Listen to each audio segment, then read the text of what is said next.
Right, well, let me start by, I just want to start by acknowledging the traditional owners of the land on which we meet today, the Gadigal people of the Eora Nation, and pay my respects to elders past, present, and emerging. Thank you everyone for a great turnout, and also thank you for investing an hour of your time to listen, understand, and inquire about what we've planned for the IMPACT 2030 initiative today. The agenda is on the screen. It looks relatively simple, but it's actually the result of a lot of conversations and hard work in the background between our fellow committee members, Debbie and Louise, who you're going to hear from today, and also some of the team members from Communiteer, Maddie and Olivia, over the last 6 months. So I just want to take a bit of time to acknowledge the effort and perseverance so far. Furthermore, I also want to acknowledge the fact that there are quite a few familiar faces here from the last committee, when IMPACT 2030 originally was brought onto our shores back in 2018. A lot of the things that we are presenting on today are built on the work from the previous committee and members and what they've done. So in a way, we are keeping the torch on in order to achieve the SDGs in the next decade. There will be a pause between each of these kind of 3 speakers, plenty of time for Q&A, because the objective today is really about helping each of you make an informed decision on whether the IMPACT 2030 initiative is something that you want to be part of long term. So let's start with the why. So some of you may know me as the CEO and co-founder of Communiteer, but today I'm actually here as the chair of the IMPACT 2030 Australian Regional Council, and I'm a very passionate SDG advocate myself. Just a bit about myself, since the beginning of my career, which spans kind of 10 years in CSR and 10 years in community building, collaboration has always been the key. I wasn't particularly good at one thing, but I'm fairly good at seeing someone's potential, and I can bring like-minded people together to collaborate. And I genuinely believe that we can actually achieve more by working together. You know, as the old saying goes, if you want to go fast, you go alone. But if you want to go far, you go together. Now, in the past 4 years, as part of the journey of Communiteer, I've actually spoken to probably a few hundred corporates and a few dozen not-for-profit organizations within the context of how we can achieve the SDGs. And I'm constantly amazed by the initiatives that different corporations are running. They're usually quite innovative, quite engaging. What happens is people tend to be working on them alone in silos within the organization. At the same time, I'm equally astonished sometimes by how competitive this landscape can be, which, you know, logically it doesn't make sense sometimes if we're all honest and committed about achieving the common goal of hitting those SDGs. At a macro level, and in the context of these 17 sustainable development goals, these are goals that have been set to tackle some seriously complex issues.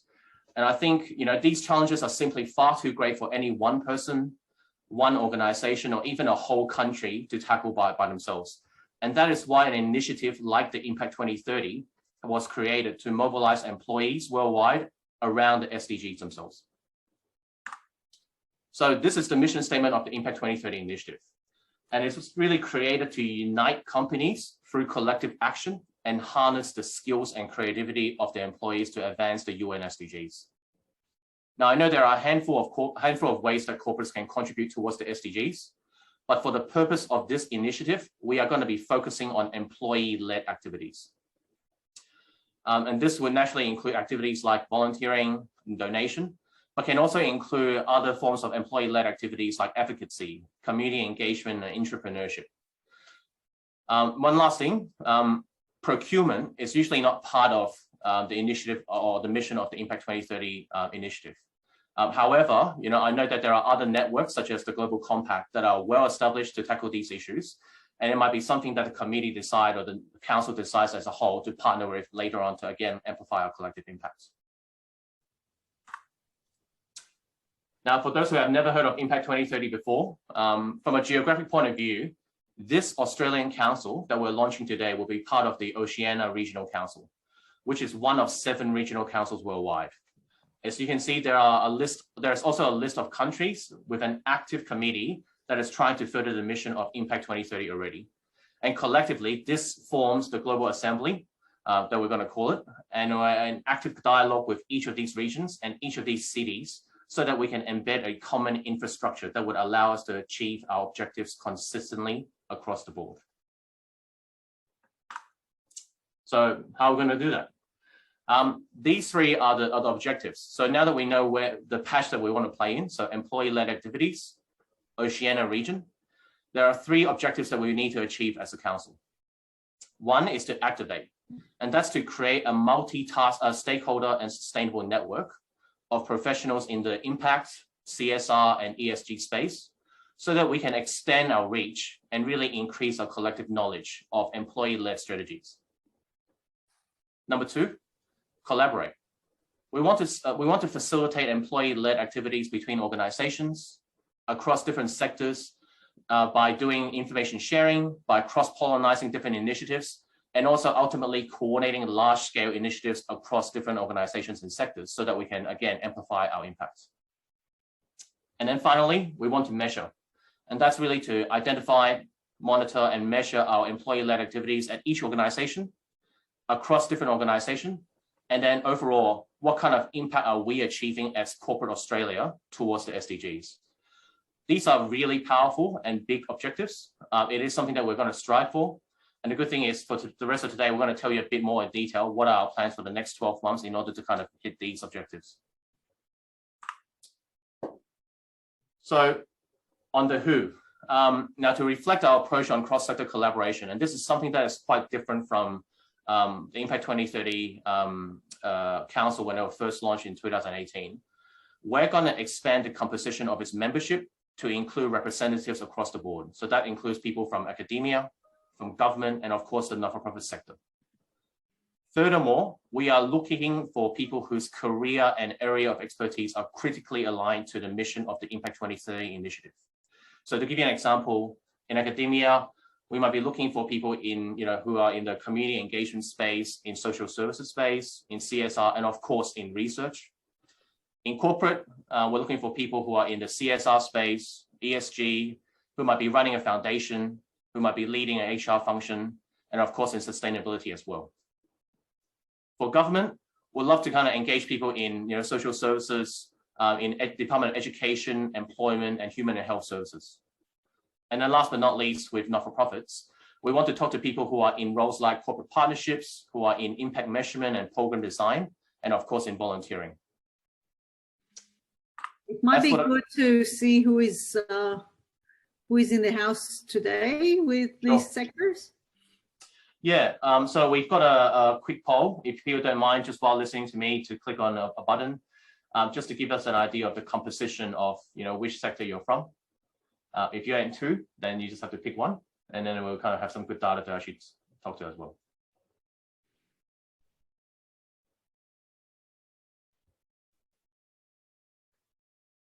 Okay, well, that's pretty close. That's pretty close to start. So I guess thank you for polling. We're going to keep adding to it as we go.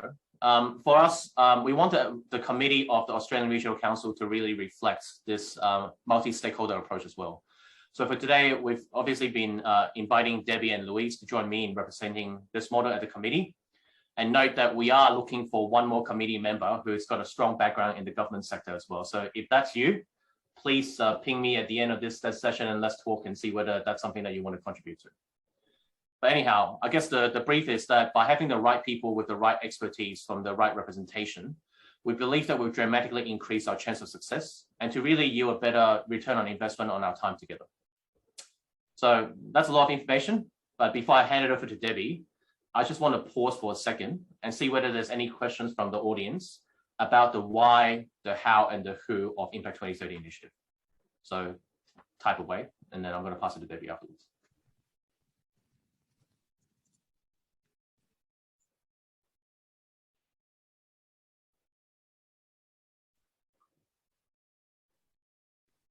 So I'm just scrolling through. Thank you for everyone for sharing a bit about themselves. That's really helpful as well. Any questions so far? If not, we can move forward, and then we definitely have a lot of time at the end for Q&A as well. So don't feel like this is the only time you can have a chat. I'd love to see the results of the poll. Can you share them? Olivia? Yep, thank you. Oh, beautiful. So I thought you can all see them. So I'm like, oh, yeah, the poll is fantastic. It's almost like my podcast. No, yeah, I have to share. It's almost like a virtual background. Cool. Sandra, where would you like to be in 5 years' time? Look, ultimately, the council is about the SDGs. And on a serious note, we've got 9.5 years left to achieve them. So I'd love to be well on our way to actually get to and really having measurable impact towards the SDGs. But I also understand that, this is a relatively new council. So the first 12 months is really about foundation building, understanding the landscape, and then we're going to talk to you a bit more about what the first 12 months will look like. But I'd love to kind of get everyone in this kind of CSR impact space on board as part of the council. Cool. Okay, I am going to share my control. Okay, thanks, Sandra, for the question. I'm going to hand over to Debbie for the next section. Thank you so much. I'm so excited to be here, and I'm talking to you from the traditional land of the Darug people in Dural. And so I will not take a lot of time, but I do want to maybe just set the landscape of what we're doing and to talk a little bit about the corporate world and the SDGs, and my control is not working. Okay. So one of the things that inspires me is the article around creating shared value from 2011. You probably all know it. And while I have my reservations about the idea of CSV, I really love this quote, because businesses acting as businesses, not as charitable donors, are the most powerful force for addressing the pressing issues we face. And that was written 4 years before the SDGs. But with the SDGs, only 3,000 days remaining to achieve them. And with the difficulties that we face with COVID-19 and the impact it had on poverty, hunger, and health, we feel that sometimes we're actually going backwards. And it was obvious when they set up the SDGs in 2015 that government alone cannot address these global issues. So unlike the Millennium Development Goals, the SDGs were really done in consultation with business, and businesses are seen as the, an important partner to achieve the SDGs. So this is part of what we want to do, is to create a multi-sectorial collaboration to help businesses and employees, as well as other types of organizations, to jointly achieve the SDGs and to unleash the power of doing. I'm a professor of corporate social responsibility. I've authored 4 books and about 60 articles about CSR and the SDGs. I've actually written a piece to the conversation the day the SDGs were launched about the role of business in achieving the SDGs. And my motto is, if you change nothing, nothing will change. Firstly, businesses have to change. They need to change their mindset as well as their operations, their supply chains, in order to help everyone achieve the SDGs. I truly believe that if the top 500 companies in the world were to pay everyone in their supply chain fairly, we would be one step forward in achieving SDG 1 and so on. So we have to really think about the power of business in firstly causing less harm, and then to making real contribution towards sustainability and the sustainable development goals. And so looking at what is currently happening with the SDGs in Australia, I found 2 really interesting reports, which I think could set the motivation for us to do something different.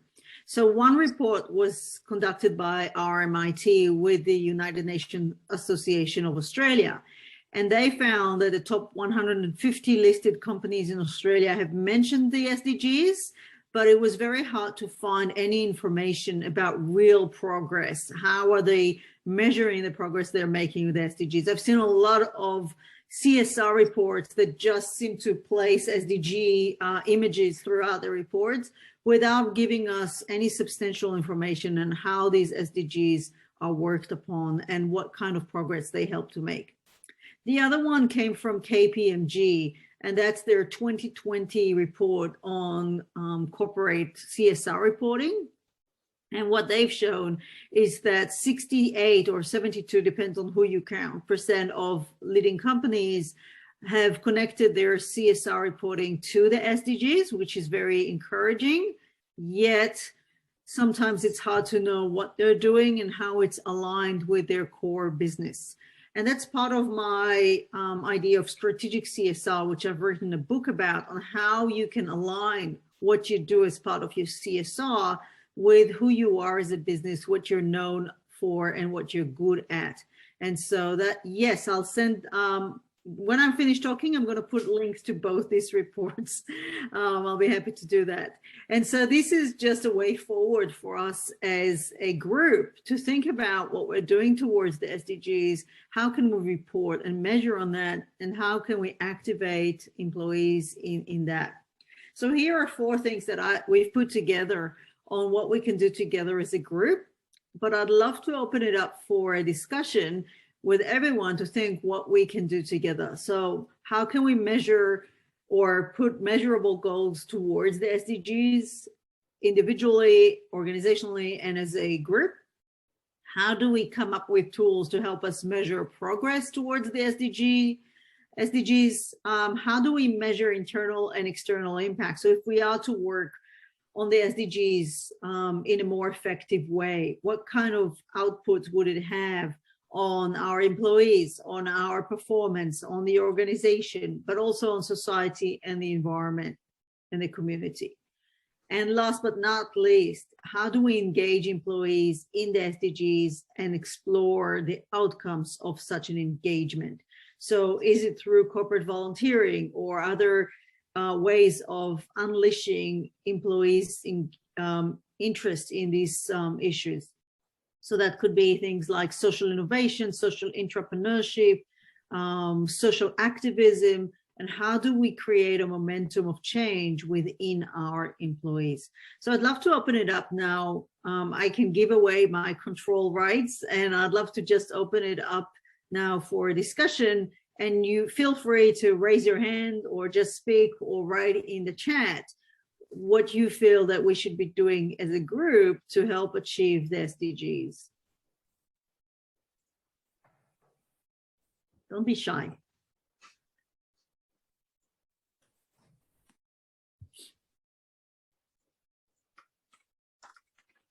Hi, Debbie. Thanks, Jackie. You knew it would be me, didn't you?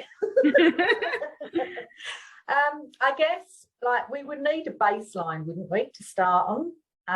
And presumably we would want a standard baseline that we could all measure against the same baseline. I'm assuming. So I guess it's understanding what they are, what those significant measures are. Could you give me an example of what you mean by baseline? Well, so we're saying that measured, what gets measured gets done. So then we've got to decide, well, what is the measurement scale? So, and what's common across all of our backgrounds. So would it be number of hours, number of volunteer hours, or would it be how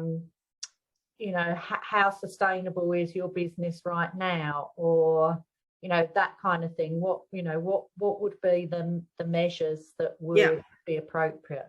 Yeah, absolutely.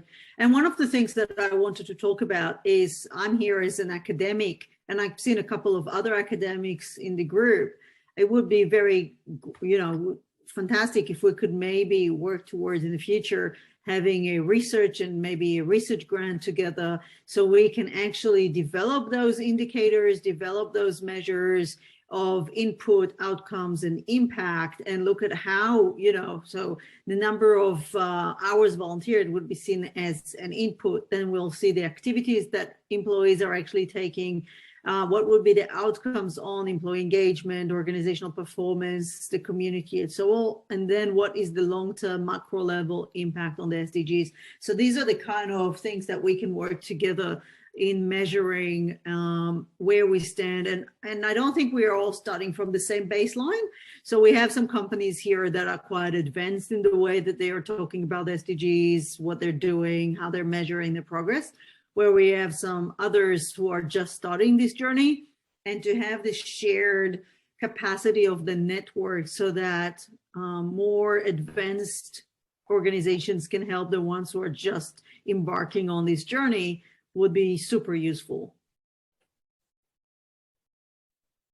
Excellent. Thank you, Jackie. Any other comments? So there are a few comments in the chat. Yeah. So Madeline is saying empowering grassroots efforts led by employees by giving them resources to build initiative that they are interested in driving. And so that could be things like employee-led sustainability, employee-led CSR, social innovation, social entrepreneurship, green teams, SDG teams. There are all these things that we can do. And we, as Victor will explain, we have some workshops and events coming up in which we can further explore these exciting, innovative mechanisms in which we can include employees. And then Toby is asking, what about integrating measuring with other reporting like GRI and SASB, and smaller extent to the B Corp impact assessment? So obviously there are some reporting initiatives, there are measuring initiatives, there are accreditation initiatives, everything already is out there. And it's interesting because the GRI, for example, has now shifted heavily to include the SDGs as part of their guidelines. And the B Corp, if you don't know, it's an accreditation body that looks into for-benefit organization or corporations. And so you have to go through a very rigorous kind of accreditation to be accredited as a B Corp, which is a mission statement kind of business or organization. But all of these guidelines exist, and we don't have to reinvent the wheel. We can see at what other guidelines we can use in order to look into the way that we measure SDGs. And then Alex is saying, would we be focused on Australian progress towards the SDGs or more global? Victor, do you want to answer that question? Yeah, sure. So short answer is both. For this council, obviously our focus is around the Oceana region. But something we want to talk about a bit later as well is we're actually working with all 7 regional councils, and they're all going to be using the same platform and same measurement to really kind of cross-pollinate.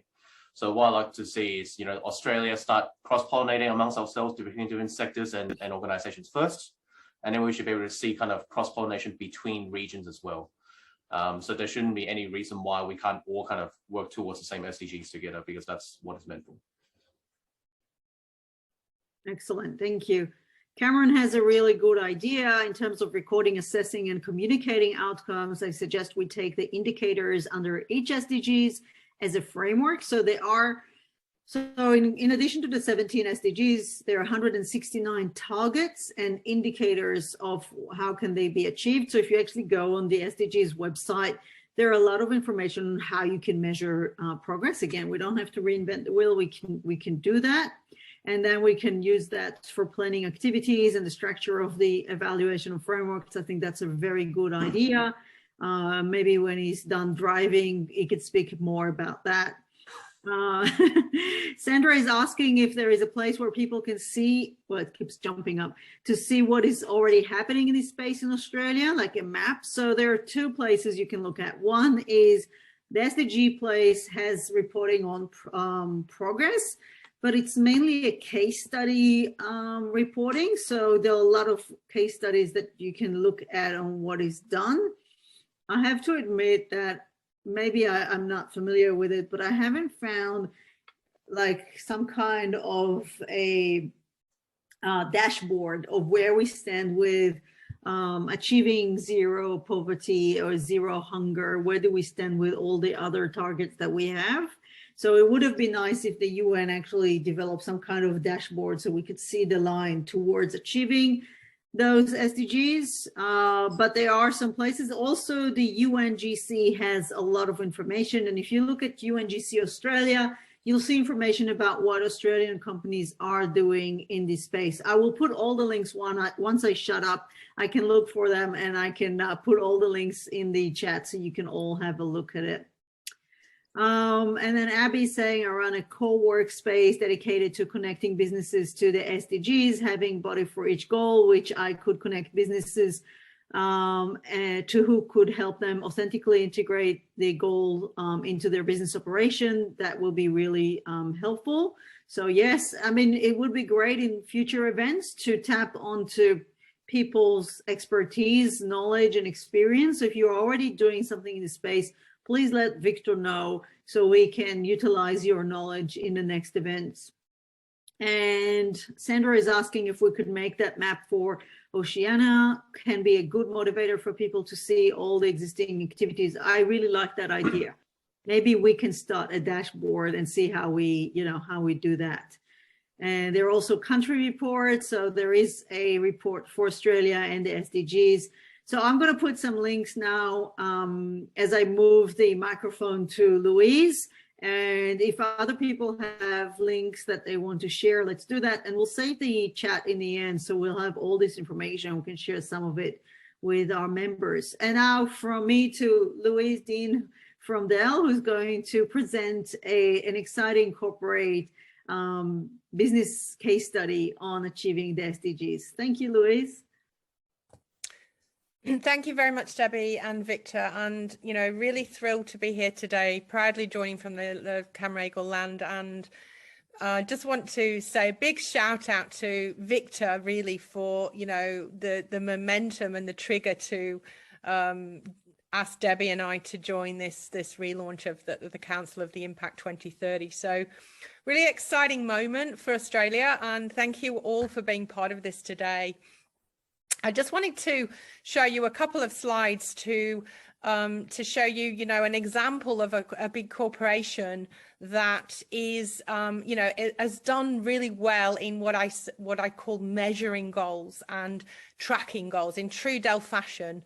I think it's been said earlier on the call, what gets measured gets done. We've just smashed our 2020 goals, and we set them back in 2013. So we believe what gets measured gets done, and in true Dell fashion, we've set some really big goals out there, and the moonshot goals, and they're definitely BHAGs, right? We don't know how we're going to reach these, but by collaboration and innovation and working with partners and customers, we believe we can reach these goals. And so we have 4 areas. So I just want to give you a little bit of insight into how Dell has set the goals, how we're measuring the goals.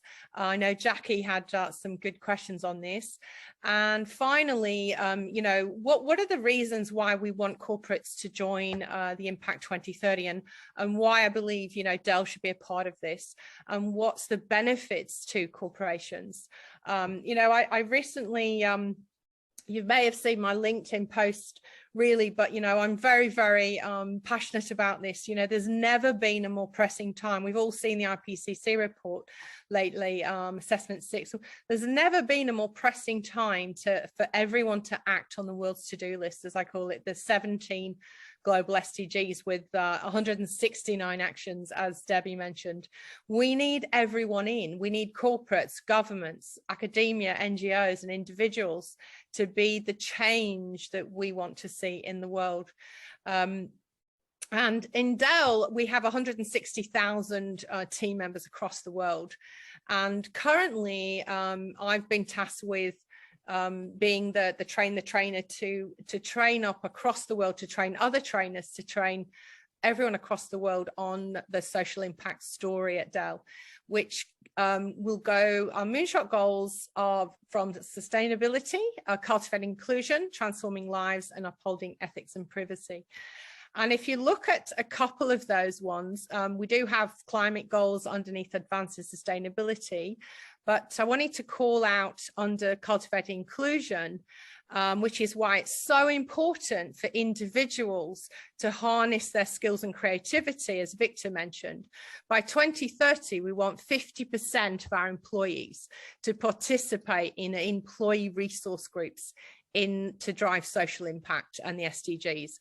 And each year through 2030, we want 75% of our employees to participate in giving and volunteering in their communities, which is a big target given we've got 160,000.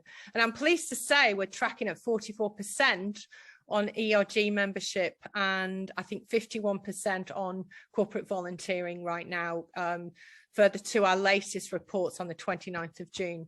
So that's where we've set our goals. So we've set our goals, we can now measure, and some insight into how these align with the SDGs, because as we say, this is very, very important. We are aligning effectively across 11 SDGs. And obviously you see under advancing sustainability, we've got number 6, water, and 7, energy. We've got the climate action 13, goal 13, and we have 8 common across all those pillars. So driving that economic growth and opportunity, responsible opportunity is a key part of what we're doing at Dell. But what's interesting here is we've set the alignment to these goals. But I think what's missing, and this is a big reason why I think it's so important for corporates to be part of Impact 2030, is even though we are mapping our own goals and aligning to the SDGs, what I see is missing from this is how is this translating to the collective progress across the SDGs, across, say, from Australia. You know, this is obviously at a global level. You know, how do we bring this local and track down to, or even Oceana, as I think someone mentioned? It would be amazing to have that map of either Australia or Oceana as to which corporates across Australia or Oceania are working on which SDGs, and how is that impacting the progress across collective action. And that's what I feel is missing from, so we're obviously, you know, getting really good at measuring those internal our progress. But what's missing is that kind of connection with that external impact measure and that mapping. So if you look at the next slide, this is a bit of an insight, Jackie, for your benefit. I know you were asked about this. This is a little bit of how we start to measure from a sustainability perspective. You know, we measure what percentage of our products are using renewable materials. We're measuring packaging. At the minute, we're roughly 87% of our packaging materials are made from recycled or renewable material content. So how circular are our products being created, and what materials are we using in our product design? So we begin with the end in mind when we look at every stage on the life cycle journey and weave in sustainability into everything we do. We do believe that that everyone's job at Dell is advancing sustainability. It's not just the social impact team, it's everyone's job. And I like, I think it's recently Jonathan Foley from Project Drawdown says that, you know, every job now is a climate job, which I love. And secondly, I just wanted to show you how we're measuring transforming lives. Is through connecting with partners, and Victor's mentioned this today. You know, the collaboration with each other is so critical. We cannot do this alone. The big, hairy, audacious goals, we cannot achieve these alone. We have to collaborate and cross-pollinate, I think, as Victor's mentioned today. And we're looking to really connect with those you know, passionate people through skills and creativity, and to drive a collective action. So again, I draw your attention to each year through 2030, 75% of employees will participate in volunteering. So through Transforming Lives, we're using, with our technology and scale, we're going to advance health, education, economic opportunity initiatives to deliver enduring results for 1 billion people through connecting with partners, enabling STEM learning, and advancing healthcare and expanding horizons. So that's kind of how we're measuring Transforming Lives. And if you look at finally, I just wanted to, you know, finish on, again, I've touched on why I think it's so important for corporates to be involved in this. You know, I think it's just that forum to share best practice, from others, you know, that cross-pollination of ideas, to even see where the gaps are. You know, once we have that map or the dashboard, as Debbie's referring to, across Australia or Oceania, of how we're impacting SDGs, then, you know, we can actually see then where are the gaps. Is there gaps that we need to work on? And I just want to leave you with this kind of final thought from me today is, I know that Victor touched on this. It's a kind of really big quote as well that I love. You know, if you want to go fast, go alone. If you want to go far, go together. But I wanted to show you this concept of, you know, murmuration. And what's so incredible, you know, nature has these incredible phenomenons. And if you look at the starlings and if you search up murmuration, this is so incredible. The flock moves together as one, as smooth and fluid as running water, and they fly as one huge mass. However, they can twist and turn and change direction at a moment's notice. You know, this is a tribe that, you know, if you're faced with a pandemic, you can actually move fast. And with the world has proved we can do this. You know, I think if there's one thing this pandemic's taught us, is when it's really critical, the world can move fast and change. You know, who'd have thought we'd had vaccines so fast as we've had them? And the great thing is that if you look at birds, they're not only huddling and flocking together to keep warm and safe, but it's also to exchange information. It's to keep up connections. And, you know, I believe that together we can make a difference. So it's really important to find your tribe, you know, outside of that professional identity.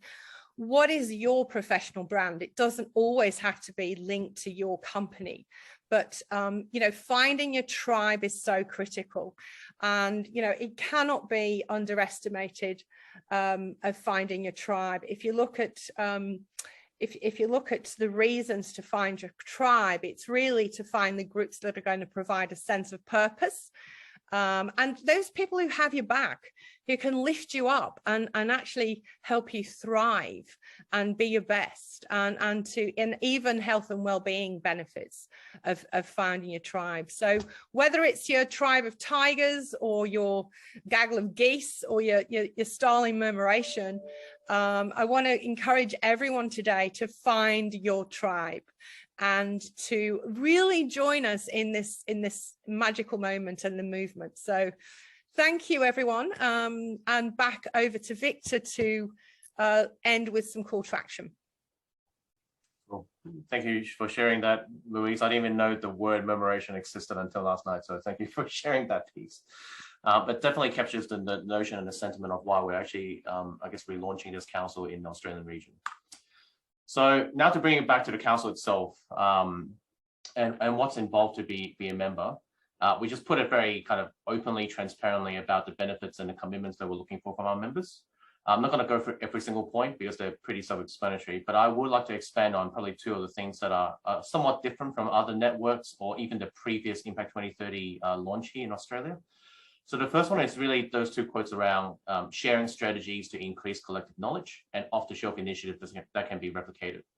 So I think the 2 points kind of go hand in hand, but from a practical sense, what we want to do is actually work with each of our corporate members so that they can share the initiatives that they're already doing in the companies that are tackling SDGs, and then potentially helping others to replicate them in their respective organizations so that we can amplify the collective impacts.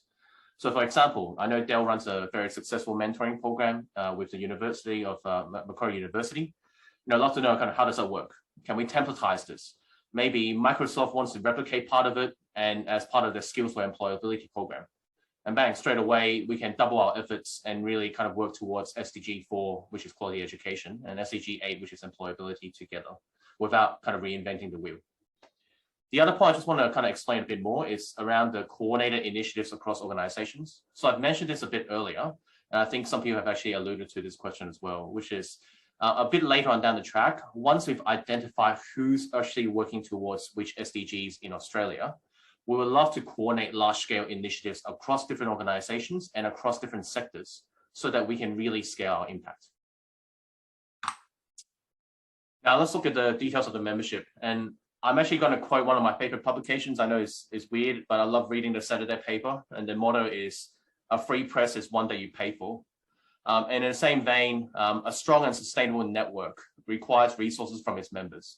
And the committee has put together this offer on the slide to just give you an idea what we're thinking. So what we're looking for is really a member on a per seat level per organization. We understand that not every single person from, let's say, Optus can attend all at one time, but we'd love to find someone who can, regularly attend, or maybe you can kind of pass that membership or seat around so that there's always a representative from Optus, for example. Everything will be run on a cost recovery basis. Again, the focus is actually around growing the membership and doing the work to activate, collaborate, and measure. And it's not about profiteering. And what we want to offer, given that this might be very new to a lot of you, it's a trial period between now and the end of the year, so that you can join as a member, see what it's like, see who are the peers that are joining us, and then get some immediate value through our workshops and our webinar, and then make a decision towards the end of the year. And for those people that are going to join at the end of the year, we call them foundation members. We're going to discount them towards costs. And also later on down the track, we recognize that different organizations are at kind of different levels in terms of financial sustainability and budget. So we're looking to offer referral discounts and also discounts for not-for-profit representatives as well. Just to preempt some questions, what are these kind of budgets going for, and what is the fee structure going to be like? Just to be honest with you, the committee is actually still talking about what the costs might be, but we're looking at in the matter of kind of $300 to $500 maximum. Again, it's a cost recovery basis, and they go towards things like web hosting. We agree that there should be an IMPACT 2030 website independently, Zoom subscription, research time, which would initially be covered by Debbie and community team members, but we need resources to scale. Coordination time, which again has been initially covered by community team members, but again we need resources to scale.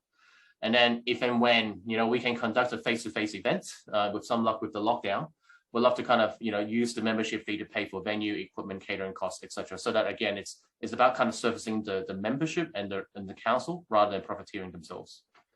And just one last bit about this for the sake of transparency. The following resources are factored in as voluntary contributions. So the time and the expertise given by the committee members themselves, that's volunteering. The use of Communiteer's platform by any of the council members is actually part of the voluntary contribution that we've made as a social enterprise.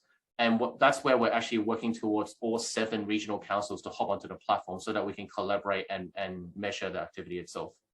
And then finally, some ad hoc support and administration from the community team, like social media, graphic design, website. We've kind of been doing it as part of our social mantra. And that's because we truly believe in the commitment and the mission of the IMPACT 2030 Initiative. And we want to really kind of see that thrive and become a sustainable network. So last slide, really giving everyone a bit of snapshot of what we're looking at for the next 12 months. The very first thing that we're going to do, and hopefully that would cater to some of the questions we haven't answered yet, is that the council will be mapping all the SDG initiatives across corporate Australia this quarter. So we're going to work with every participating member who's from a corporate to really find out what kind of initiatives they're running internally and then map them towards the SDGs. And back in November, when we have a webinar, we're going to be sharing a lot of these insights with everyone who's in part of the membership. Furthermore, with that kind of information, we can make some informed decisions about what the priorities should be for the council in 2022, what kind of cross-sector initiatives we should be running. Again, we're trying to get collaboration happening. So naturally, it will be going to the lowest hanging fruit, see which organizations are already doing things with different SDGs, and then try to just group people together to amplify that impact. Another note that we are committing to as a council or a committee is that we're going to be facilitating monthly webinar and quarterly workshops to really maintain that engagement with our members all year. And we're looking at starting to provide some outputs from our research towards the end of the year and moving forward as well. Last but not least, in terms of raw figures, look, we've had over 140 people registered today for the events. Obviously, the turnout it's a bit of a dark art with webinar nowadays, but we're looking at initial kind of 30 or so foundation members who would be joining us at the end of the year, and then growing that steadily towards the three-digit mark throughout the 2022 period. And again, the focus should be about sustainably, and also about the fact that we want to maintain this multi-stakeholder composition that we proposed at the beginning of the slide. So just to wrap up, before we kind of throw it to the audience again, there's some simple call to action, which is please, give this a go. Join as a trial membership. If this is not for you after 3 months, which we don't think it would be, then by all means, we're not going to hold you to the account and pre-bill you like some kind of Netflix premium account or whatever it may be. We'd love to get everyone to come towards the October workshop. So we've got a date already set aside on the 22nd of October, where we will be doing that mapping of corporate Australia exercise. And then finally spread the word to kind of find other like-minded people in that impact space to join the network. So as you've heard multiple times today in the session, if you want to go far, go alone. But if you want to go far, go together. And I really believe that this is the best way for us to amplify our collective impact and work towards the SDGs. So thank you for your time today. I just want to quickly open up the floor and check back to my chat room to see what other questions there might be from the audience, and we can kind of cover them now. Okay, so yes, all good. I think there was a question before about regional coverage, so I just want to cover that. And Hayley, I can see your hand up, so I'll definitely go to that. So the regional coverage, we would, I guess, want to focus on initiatives that are run inside Oceania region first. But having said that, because we are collaborating with the other regional councils, that might be something that we can actually work together on and kind of map it and work towards 2 councils at the same time. So again, these are global goals, so we'd love to see kind of global collaboration at some point. Hayley, sorry, you had your hand up. Hi, yeah, no, I was just questioning about the membership structure. So have you set up a separate company and charity organisation, or is this like an alliance type membership setup, similar to like Architects Declare, Engineers Declare, that sort of, not as a separate entity? Yeah, it's a great question. So again, for full transparency, this is something that the committee are actually working on. That's why we're offering this trial period whilst we're working on this. Ideally, I don't want to run anything through Communiteer's books. We are here representing Impact 2030, and they should be kept separate, and therefore you can kind of run it at a cost recovery level.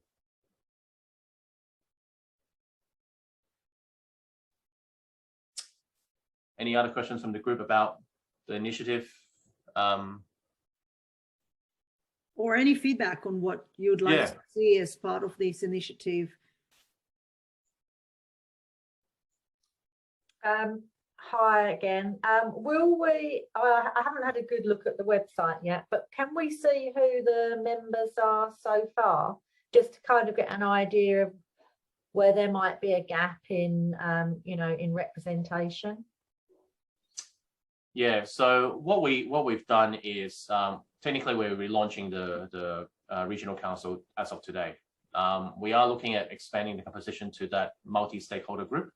But one of the core groups that we'd love to kind of re-engage is obviously the previous members, because Impact 2030 Initiative really started back in 2015, and there's a natural global set of corporates that are already on board. So that's something that we're already talking to, but I'd love to kind of share that through a website. They're already listed on that page. They are, okay.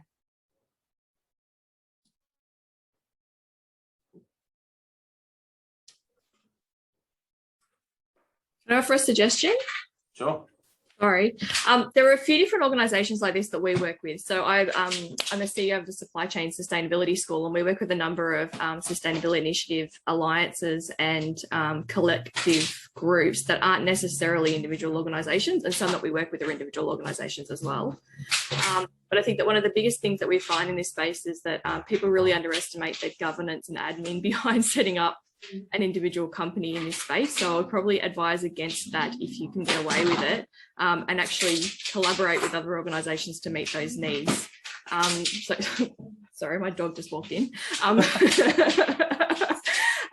So there's ways that you can do it in,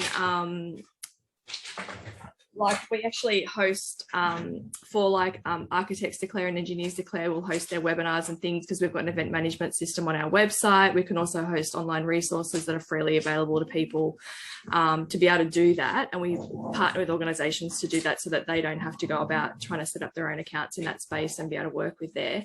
But also it's about just sort of tapping in with what other people are doing, because we do that across multiple organisations. Like as new resources become available, they're all linked together in the same pool, so you don't have to sort of go out and search and maintain separate websites. The administration behind setting up and maintaining a website is actually more than what people give it credit for, especially when you start trying to add things to it. So I would probably sit there and think about, if you're trying to run on a cost recovery model, think about what costs you'll actually need to set up. Do you actually need to have a separate website, or can you utilize ones that are already there? And that way we can spend volunteers' time in focusing on the initiatives rather than focusing on the admin and governance. But that would just be my suggestion. But happy to talk about this offline as well as to how we can work with you. Absolutely. Thank you for the feedback. And your dog agrees.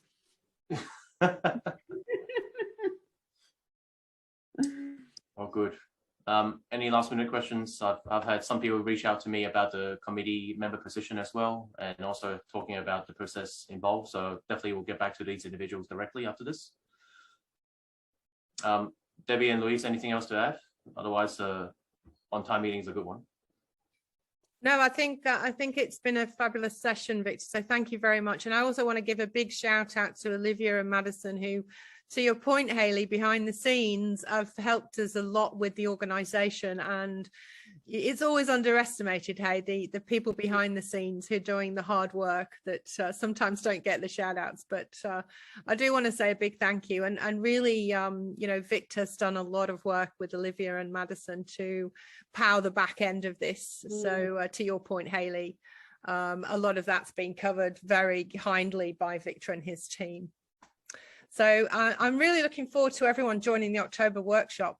We really want your creativity and great minds coming into that workshop. So looking forward to that. That's kind of my parting words. And hopefully this is your tribe. And Thanks, Louise. It's really great to see the beautiful turn up today. And I hope this is the beginning of a beautiful partnership, and that we could actually work together to not only help achieve our SDGs or do our little part in it, but also activate our employees on the way. And I very much look forward to seeing you all on the 22nd of October. Please do join us. It's going to be fun. It's going to be engaging, and it's going to be a good way for us to embark on this joint journey. So many metaphors today. yes. Oh, yeah. Good. Okay, well, thank you very much from everyone for attending today.